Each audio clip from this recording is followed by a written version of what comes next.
चलिए आपको सीधे लाइव लिए चलते हैं मंडला, जहां चुनावी हुंकार भरने पहुंची प्रियंका गांधी जनसभा को संबोधित कर रही हैं। सभी नेतागण, सभी कार्यकर्तागण, सभी कांग्रेस के पदाधिकारीगण का इस सभा में बहुत बहुत स्वागत। एक बार मेरे साथ बोलिए, हर हर नर्मदे, जय बड़ादेव जी, जय सेवा और जय जौहर। ये महाकौशल की भूमि है। आदिवासी संस्कृति, आप सबकी संस्कृति का ये आंगन है। इस धरती को मेरा बहुत बहुत प्रणाम। क्रांति दूत शंकर शाह जी, श्री रघुनाथ शाह जी, श्री हृदय शाह जी, श्री दलपत शाह जी, श्री टंटिया मामा जी, रानी दुर्गावती जी, रानी अहिल्याबाई जी, अवंतीबाई लोधी जी और रानी फूल कुंवर जी को मेरा नमन। ये एक ऐसी धरती है जहां इतने सारे वीर, इतने सारे महापुरुष रहे हैं। यहां आपकी एक बहुत खास संस्कृति है। आते वक्त मैं सोच रही थी, कितनी सुंदर, प्राचीन और अनूठी संस्कृति है आपकी। मुझे याद है मेरी दादी जी इंदिरा जी कहती थी कि दुनिया से सबसे बढ़िया संस्कृति है, क्योंकि इसमें आपको प्रकृति से प्रेम सिखाया जाता है, आपको प्रकृति की सुरक्षा करना सिखाया जाता है, प्रकृति की पूजा करना सिखाया जाता है और प्रकृति पर निर्भर आप एक सादा जीवन जीते हैं। अथक मेहनत करते हैं, परिश्रम करते हैं, कर्मठता के आपके असूल हैं और पारंपरिक हुनर और कौशल के सहारे आप अपना जीवन चलाते हैं। साथ साथ प्रकृति को आप समृद्ध रखते हैं और मजबूत रखते हैं। देखिए, मैं अभी मड़िया चौगान में गई थी। वहां पे मैंने पहली बार देखा ऐसी जगह को, और आप सबकी श्रद्धा उस जगह से जुड़ी है, वहां पे आपकी आस्था जुड़ी है। आदिवासी आस्था के गौरव का केंद्र है। मैं वहां गई तो मुझे बताया गया कि जो आपकी पगड़ी है, इससे आपका सम्मान जुड़ा हुआ है। मुझे बताया गया कि अगर कोई ऐसी बात होती है, मान लो किसी से ऋण ले लिया, चुका नहीं पा रहे हैं, तो आप पगड़ी रख के जाते हैं। तो ये बात मेरे मन में आई कि जब हम यहाँ चुनाव के समय आते हैं और हम आप सबसे बड़े बड़े वादे करके जाते हैं और कहते हैं कि हम ये करेंगे, घोषणाएं करते हैं, तो एक तरह से हम अपनी पगड़ी आपके सामने रखते हैं।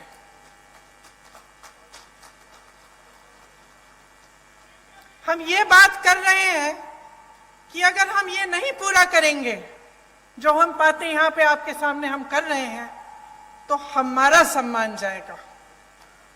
तो आज इसी भावना से मैं आपके सामने खड़ी हूं। आपने, कई वक्ताओं ने इंदिरा जी की बात की। इंदिरा जी मेरी दादी तो थी, लेकिन जैसे आपने कहा, आपने उनको इंदिरा माता कहा। शायद जो बुजुर्ग हैं उनको याद भी होगा उनके बारे में।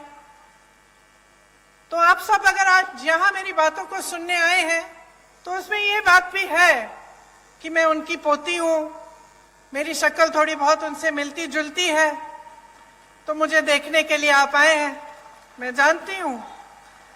लेकिन एक बहुत गहरी बात भी है, जो सिर्फ मेरी शक्ल, उनकी पोती होने के नाते नहीं है। और वो गहरी बात यह है कि आपको इंदिरा जी में भरोसा था। भरोसा इसलिए था क्योंकि इंदिरा जी ने आपके लिए काम करके दिखाया।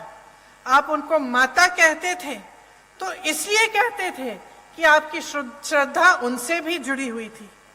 और मेरे लिए ये एक बहुत बड़ी जिम्मेदारी है, एक बहुत बड़ी जिम्मेदारी है कि आज मैं यहाँ आपके सामने खड़ी हूँ।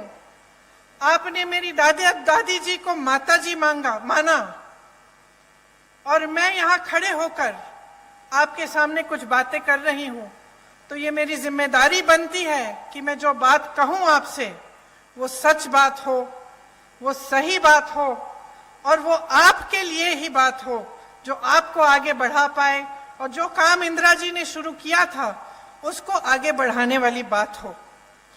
आपको याद होगा कि इंदिरा जी ने आपको पट्टे दिलवाए थे, याद है कि नहीं?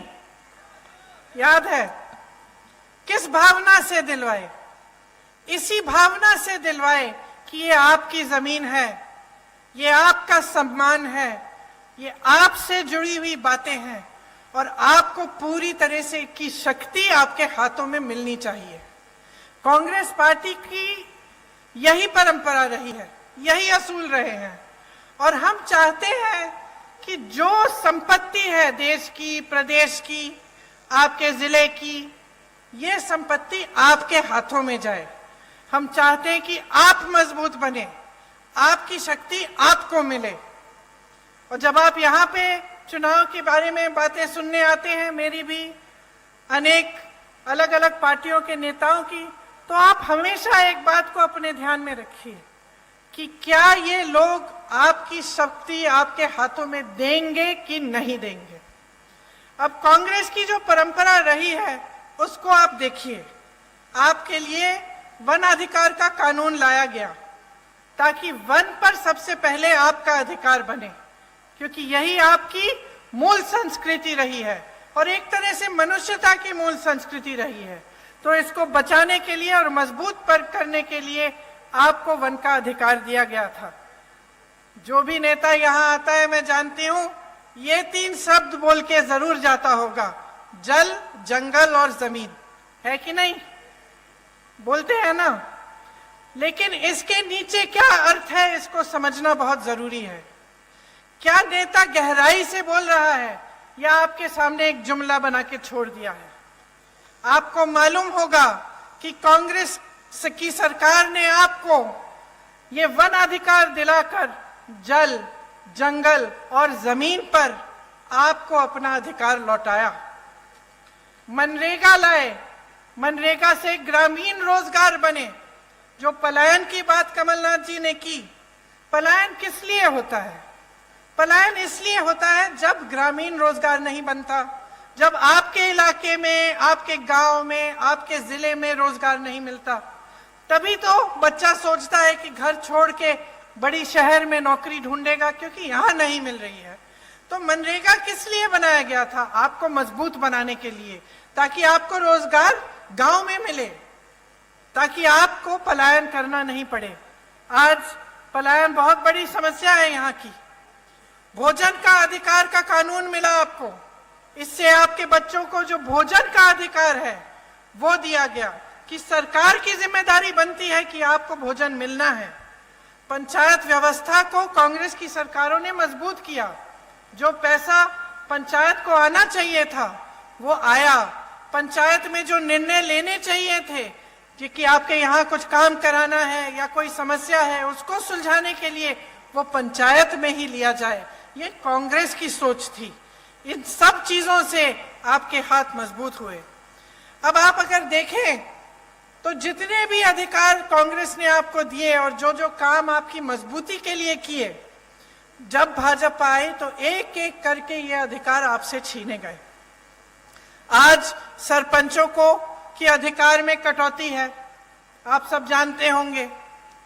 मनरेगा को लागू ही नहीं किया, पलायन और बढ़ गया है क्योंकि गांव में रोजगार नहीं मिल रहा है, आपकी जमीनें छीनी जा रही हैं, आपको उपज के सही दाम नहीं मिलते, आप विरोध करते हैं, प्रदर्शन करते हैं तो आपके ऊपर गोलियां बरसाई जाती हैं। वन का अधिकार ही खत्म कर दिया। कमलनाथ जी ने आपको पट्टे दिए थे, आपको याद होगा उस 15 महीनों के सरकार में उन्होंने आपको पट्टे दिलवाए और ये काम भी इन्होंने रोक दिया है भाजपा ने। तो देखिए आपका जो समाज है, मेरी बहनें बैठी हुई हैं, आपका जो समाज है इसके साथ बहुत अत्याचार हुआ है। आपने देखे होंगे इतने सारे जो वीडियो वायरल हुए हैं, देश में प्रदेश में सबसे ज्यादा बच्चियों को यहीं पे मध्य प्रदेश में यहीं पे गायब हो रही हैं, सबसे ज्यादा बच्चियां, 1.5 लाख बच्चियां और महिलाएं गायब हो गई हैं इनके राज्य में। हर रोज 17 बलात्कार होते हैं। आप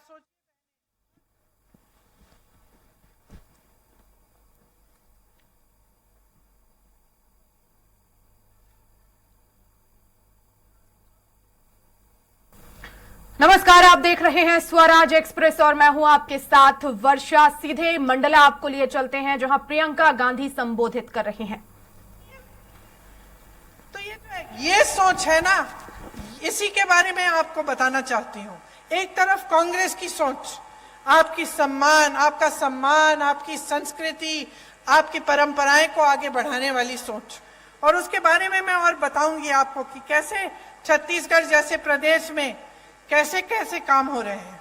और दूसरी तरफ भाजपा की सोच जो है कि जब आप सत्ता में हैं कुछ नहीं करें, जनता को आगे बढ़ाने का काम नहीं करें, भ्रष्टाचार करते जाएं, जहां पे आपको मौका मिला वहां हाथ मार लिया, पैसे लूट लिए, काम नहीं किया। चुनाव आने का समय आया, 18 साल से जो आपने काम नहीं किया वो चुनाव के 18 दिन पहले आप शुरू कर लेते हैं।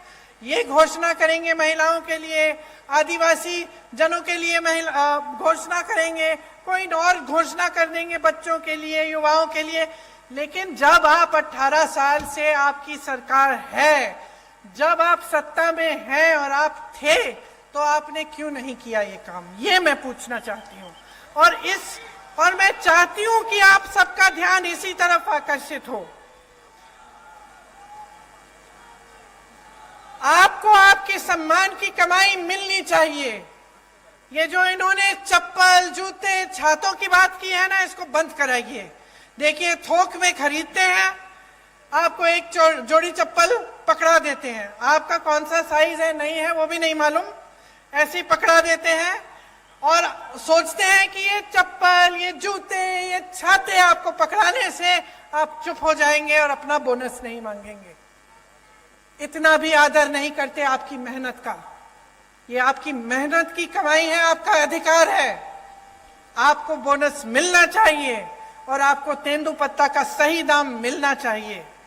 अब मैंने छत्तीसगढ़ की बात की, मैंने छत्तीसगढ़ की इसलिए बात की, बहनों सुन लो, क्योंकि छत्तीसगढ़ में कांग्रेस की सरकार है। अभी अभी कुछ दिनों पहले मैं बस्तर गई थी, जहां पे आपकी तरह, यहाँ की तरह आदिवासी संस्कृति है, आदिवासी बहन भाई रहते हैं। तो वहां जो कांग्रेस की सरकार है, सबसे पहले तो आज के दिन तेंदुपत्ता के लिए वहां पे 4,000 रुपए मिल रहे हैं पर बोरा, प्रति बोरा। आदिवासी क्षेत्र को उन्होंने एक ब्रांड बना दिया है, मतलब पूरी दुनिया में जाना जाता है बस्तर की ये आदिवासी क्षेत्र है, एक ब्रांड है। वहां पे बड़े बड़े मिलेट के प्रोडक्शन के प्लांट लगा दिए हैं ताकि वहां की जो उपज है उसमें से ऐसी ऐसी चीजें बनी जो पूरे दुनिया में, पूरे देश भर में पहुंच सके। वहां कोदा, कुटकी, रागी, ज्वार जो उगता है उसमें से ऐसी ऐसी चीजें बनाई हैं जो दिल्ली की बड़ी बड़ी दुकानों में बिक रही हैं। अच्छा, वहां इंग्लिश मीडियम स्कूल खोले हैं अपने आदिवासी बहन भाइयों के लिए। वहां की ये नीति है कि आदिवासी पाठशालाएं बनाई हैं जिसमें आपकी संस्कृति सिखाई जाती है। गौठान में रोजगार बनाए हैं ताकि जो मेरी बहनें हैं, मैं आपको बताना चाहती हूं, जो काम कांग्रेस की सरकार ने छत्तीसगढ़ में किया, मैं गई थी काम को देखने के लिए, वहां मैं कुछ महिलाओं से मिली, वहां जो स्वयं सेवा समूह है उनके गौठान है, और मैंने पूछा कितना कमा रही हो बहन, पता है क्या जवाब मिला? 1 लाख से 6 लाख रुपए बहनें कमा रही हैं गौठान चला के। तो क्या आप नहीं चाहेंगे कि आपके प्रदेश में भी एक ऐसी सरकार आए जो आपको समझे, और ये समझे कि आपकी जरूरतें क्या है। गौठान बनाएंगे या इसमें से हम कैसे कैसे काम करा सकते हैं, कहाँ कहाँ रोजगार पैदा हो सकता है बहनों के लिए, भाइयों के लिए, कैसे ऐसे वन के उपज हैं जिनको हम आगे बढ़ा सकते हैं। आपको पता नहीं होगा, छत्तीसगढ़ में 60 से ज्यादा वन उपज को समर्थन मूल्य दिया जाता है, मतलब कि उसका दाम आपको मिलता है। यहाँ तो आपको एक तेंदुपत्ता का नहीं मिल रहा है, वहां 67 वन उपज के लिए आपको सही दाम मिलता है। तो आप सोचिए कि अगर आप सही सरकार चुनते हैं और आप सही पार्टी को वोट देते हैं, जिसके नेता आपको गुमराह करने के लिए काम नहीं करते, आपको आगे बढ़ाने के लिए, कितनी तरक्की आ सकती है आपके जीवन। हुनर है, हमारी बहनें गुलदस्ता बनाती हो, बनाते हो, हुनर है ना, कला है और आपकी अपनी है। दुनिया भर में आप इसको हैं और इसके जरिए आप कमा सकते हैं, अच्छा होगा। और यही काम हमारी सरकारें करके दिखा रही हैं, छत्तीसगढ़ में कर रही हैं, राजस्थान में कर रही हैं। आपका सम्मान देश भर, दुनिया भर में फैलता है और बनता है। यहां भी हम चाहते हैं कि अगर सरकार आएगी तो ये एक घोषणा है कि मैं करने जा रही हूं कि तेंदुपत्ता के लिए प्रति बोरा 4000 रुपए यहां पे भी आपको दिलवाया जाएगा।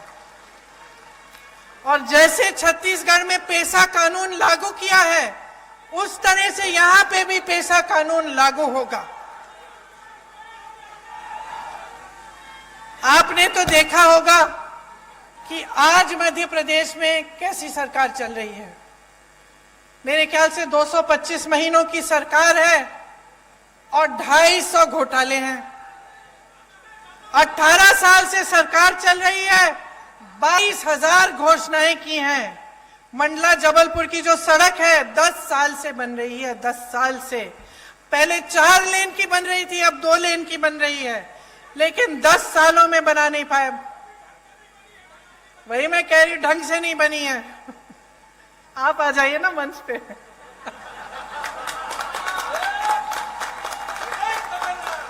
मुझे बताते रहिए। यहाँ की सड़क की तो ये स्थिति है कि गडकरी जी जो मंत्री हैं, जो सड़क बनवाते हैं, उनको आकर माफी मांगनी पड़ी आपके सामने। ये बात है, आप सोचिए। इतने सारे घोटाले, बच्चों के पोषण में घोटाला, मिड डे मील में घोटाला, सर्व शिक्षा अभियान में घोटाला, स्कॉलरशिप में घोटाला, भर्ती परीक्षाओं में घोटाला। तो बच्चों का भविष्य क्या है? आप बताइए बहन, आप ऐसे कर रही हैं, क्या भविष्य है? आप अपनी बच्चों के लिए मेहनत करती हैं कि नहीं? मेहनत करती हैं, मेहनत से उनका पालन पोषण करती हैं। तमाम दुनिया भर की समस्याएं होती है, लेकिन माँ बाप क्या चाहते हैं कि बच्चों की परवरिश ठीक ढंग से हो, बच्चे आगे बढ़े। लेकिन आपको अंधकार ही अंधकार दिख रहा है। जब आपके स्कूल में पोषण पर घोटाला हो रहा है, जब स्कॉलरशिप पे घोटाला है, जब भर्ती की परीक्षाओं में घोटाला है, तो बेचारा नौजवान करे क्या? स्कूल करता है, पढ़ाई करता है, अच्छे अच्छे अंक भी लाता है, आगे जाकर फीस भरता है, ट्यूशन करेगा, भर्ती परीक्षा के लिए तैयारी करेगा बेचारा। माँ बाप कभी कभी घर से बाहर भी भेज देते हैं, दूर कहीं पे ट्यूशन सेंटर में, किसी शहर के अंदर की, जा बेटा पढ़ ले, अच्छा भविष्य बनेगा। और फिर क्या होता है? उसमें घोटाला हो जाता है, हर स्तर पर घोटाला। तो बेचारा परीक्षा देता है, परीक्षा में पास भी हो जाता है, लेकिन नियुक्ति नहीं होती, क्योंकि घोटाला हो जाता है, सब कुछ बंद हो जाता है। तो जब अगली पीढ़ी, आने वाली पीढ़ी के लिए भी कुछ भविष्य में दिख नहीं रहा है, उम्मीद ही नहीं रही, तो आगे कैसे बढ़ पाओगे? आपका विकास कैसे हो पाएगा? सबसे बड़ा व्यापम का जो घोटाला हुआ यहाँ, पता नहीं कितने लोग मर गए उसमें, किसी ने इंक्वायरी, जांच तक भी नहीं कराई। और वही सरकार चली जा रही है, चली जा रही है।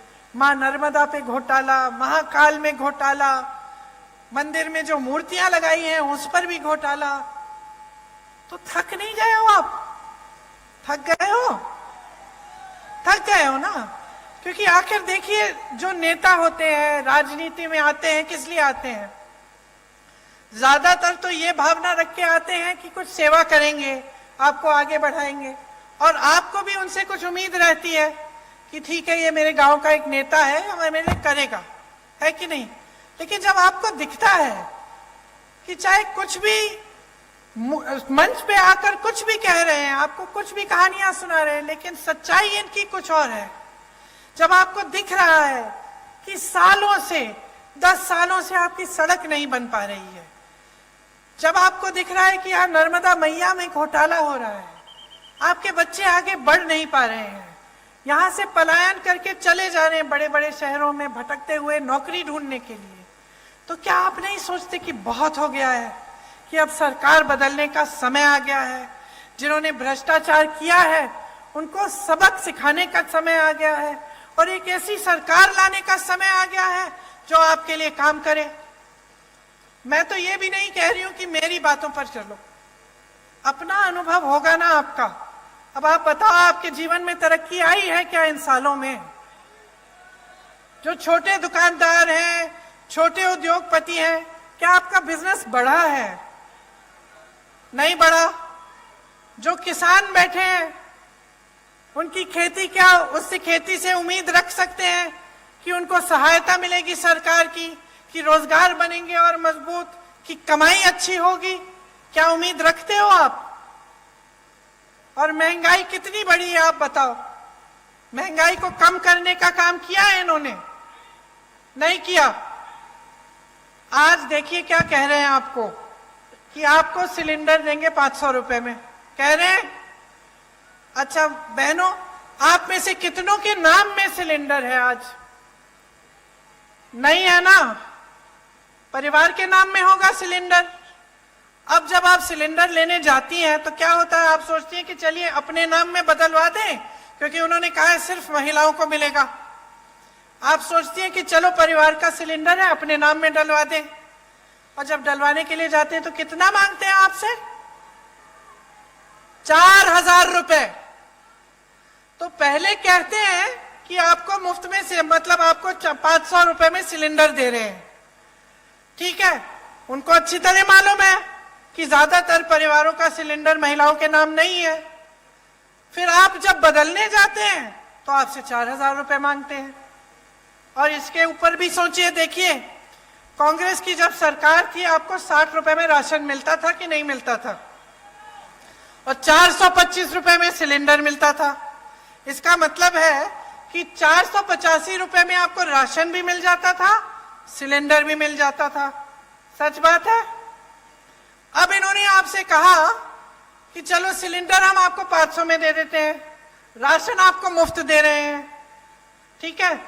और सिलेंडर आज तक, जब तक इन्होंने 500 की बात की, इतने सालों से इनकी सरकार चल रही थी, तो आपको कितने का मिलता था?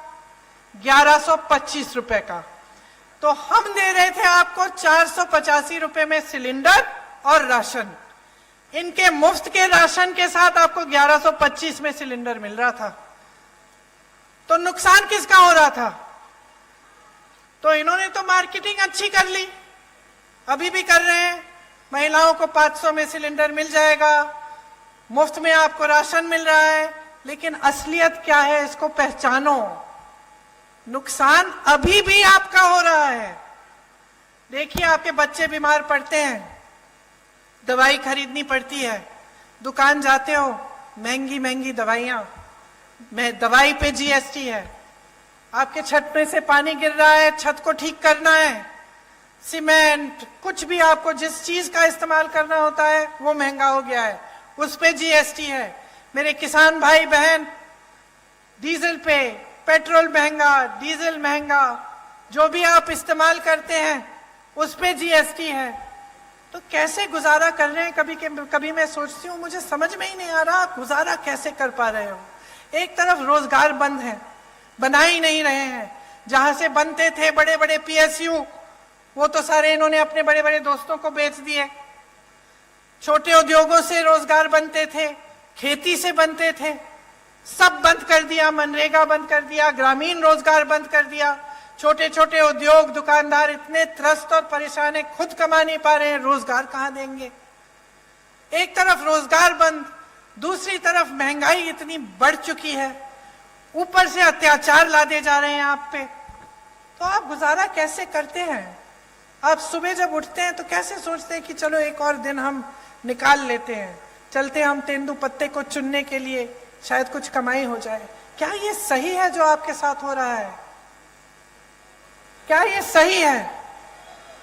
जोर से बोलो। सही नहीं है, क्योंकि हम सब जो यहां खड़े हैं आपकी वजह से खड़े हैं। जितने भी नेता हैं हमारी पार्टी के हों, किसी और पार्टी के हों, उनको बनाने वाले आप हैं। आप सत्ता नहीं दोगे ना, आप वोट नहीं दोगे, तो हिम्मत है किसी की इस स्टेज पे आने की, इस मंच पे खड़े होने की? तो शक्ति किसकी है? जोर से बोलो, शक्ति किसकी है? वोट किसका है? तो इस्तेमाल करो इस शक्ति को। आंख मत बंद करो, जागरूक बनो, अपनी शक्ति को समझो, इसे पहचानो।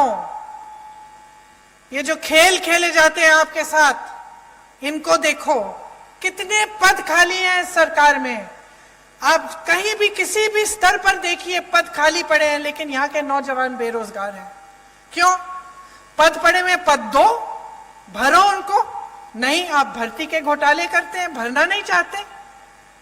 आप स्वास्थ्य की व्यवस्था में देखिए, 70,000 शिक्षकों के पद खाली हैं। स्वास्थ्य व्यवस्था में हर स्तर पर 90% से ज्यादा पद खाली हैं।